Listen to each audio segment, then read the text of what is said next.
Southwestern style has such an American romance to it. It has so many cultures, so much history, so many natural materials in there that it can't really be placed with just one look and one time. And so it carries on.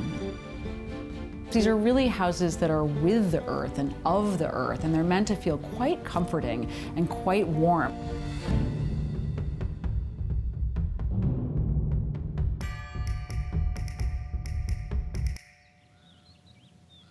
Southwestern design is indigenous modernism. Gracious and authentic. Comfortable and rustic. It's textured, it's warm, and it has a history to it.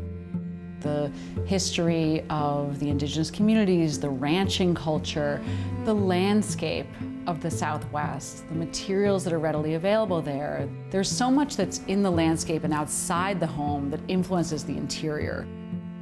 A lot of the colors are natural, inspired by nature. You have the rust, the terracotta, cream, tan, saffron, sort of anything that would be mixed together with sand, mud, clay to create these structures that blended into the landscape. Let's live in between outside and in. Let's blur that line. So there's this real kind of grace and love and welcoming idea of the desert landscape rolling in and with into these interiors, and to bring some of that outside beauty inside. So that feeling of being welcomed, a feeling that you're at a family home is really kind of the point of a traditional Southwest home. So the beginning of it all are the various Native American ethnic groups of the region. That's where the whole thing starts, and that's where our gratitude lies. In this country of canyons and of plains live a proud and aristocratic people, the Navajos, an ancient race who called themselves the people. You really have to look at the first people, the first communities there, which were the Navajo, the Pueblo, and the Apache people. And there are rich cultures of craft and tradition, just natural beauty that existed within their communities that was their way of life, of course. We look at pottery, beautiful woven materials like baskets, and of course textiles. So some of these things that we now see as decorative were really just the household tools and the ways of living. When we look at those first homes by the Pueblo, we look at adobe style, which we still see today and see mimicked today, of course. Then overlaying with that is the Spanish colonial period that comes in the 16th century with the Spanish in Mexico and then moving northward in the region. The Spanish influence came in with both Baroque style architecture, but also that mission style of architecture.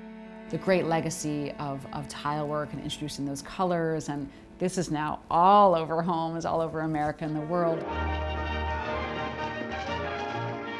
O'Brien! Hello, Tonya. That third influence of the style happened in the mid-century. America was really caught up in the glamour and the sort of ranching and the rugged West. And that's been co-opted in fashion and in culture, in movies at the time. I can't stay down Rosenda. But may I borrow a horse? I must cross the border. From the 1940s to the 1960s, that's all you could see on TV. Those movies kind of set the tone because when you look back, you begin to see a lot of those elements in those homes, and you know, designers begin to draw inspiration from those movies. So once you see those three styles really merge and sort of overlap with each other and play together in these fun, cool juxtapositions, that's really the emergence of what Southwest style is today.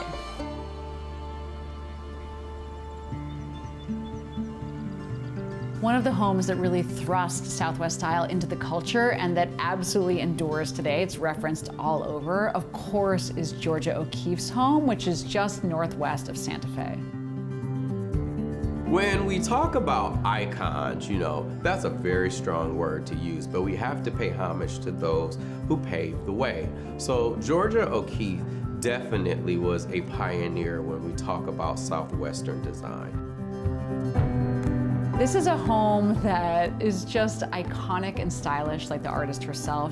So you see in her home these beautiful, you know, plaster and clay and these indigenous ways of working with land materials to create home, but also her own like quirky touches. And it still feels like a home a lot of us would love to move into today. In more recent years, we see destinations in the Southwest that aren't necessarily tied to that tight Southwest look, but something like Marfa, Texas, or Palm Springs, where we see lots of beautiful things that, you know, espouse elements of that Southwest style, but in something maybe a little bit more modern or something that other people can take home to their own homes.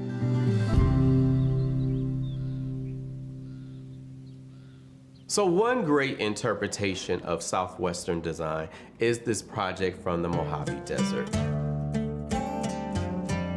You can see that there are beautiful adobe walls, which I absolutely adore. I mean, talk about texture. There are inspirations from nature that we're pulling outside. With terracotta, you're gonna see those earth tones, and we've got our cactus. And with the furniture, everything is super clean, super organic, but at the same time, we've got layers of various woven materials. Materials, materials, materials. It's so much about the wood, so much about the adobe, basketry, these elements that are just an indelible mark on Southwest style, but it's really reined in.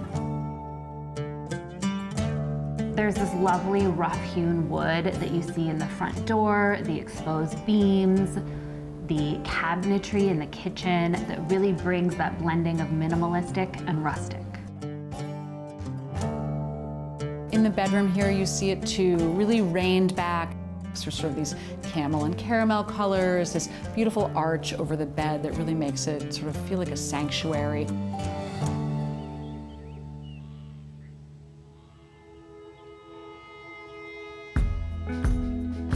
Another house that takes a lot of inspiration from the style is in Joshua Tree, and looks like a really fun place to hang out. I mean, we see that element of joy with these, you know, hanging chairs, and then just, you know, the ceiling, that exposed timber playing against the white.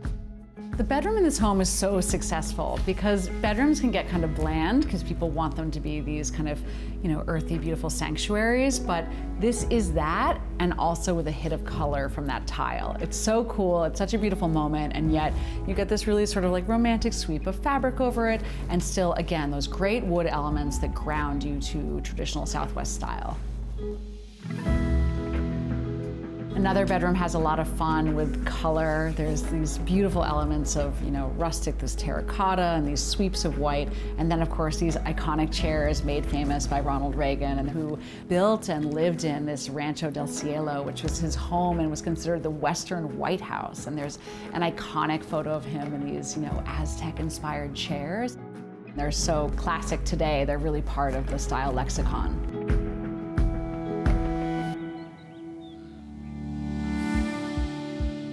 There's a home in Southern California that has a vaulted ceiling with exposed beams, roughly hewn wood, really distressed, like well-loved, well-used furniture that brings an incredible warmth to the space. And then we move into the primary bedroom. The color palette is one that's very monochromatic, but it's not like all beige. So we're layering a little bit of beige with some terracotta, and then you'll see lots of textured elements. I mean, this is like the epitome of all Southwestern decor.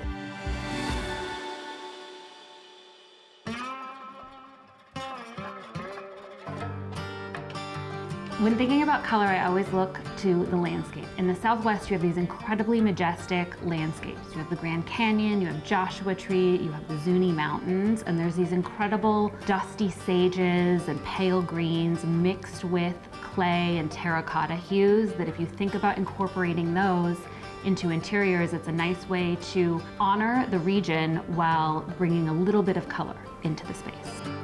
Another thing that you can do is bring in lots of greenery. And I'm talking about cactus, not a fern. It's gotta be something that is available in the desert. So stick to plants like the mother-in-law's tongue. You want succulents, you want cacti, you want anything that's gonna remind you of that whole Southwestern vibe in order to pull the space together. I think what's really nice about tapping into Southwestern design is the fact that less is more. It's not about being a maximalist. It's about choosing those key items that really make sense and only choosing things that you really love. Southwestern design, I feel like, is stamped in history. I don't see it as a trend. I don't see it as something that's gonna, go away in the next 20 years. This idea of desert living is just something that a lot of people hold true to their hearts. It offers a lot of inspiration, a lot of color, a lot of materiality that can be something that's not just indigenous to the Southwest, but something that makes sense in a lot of homes.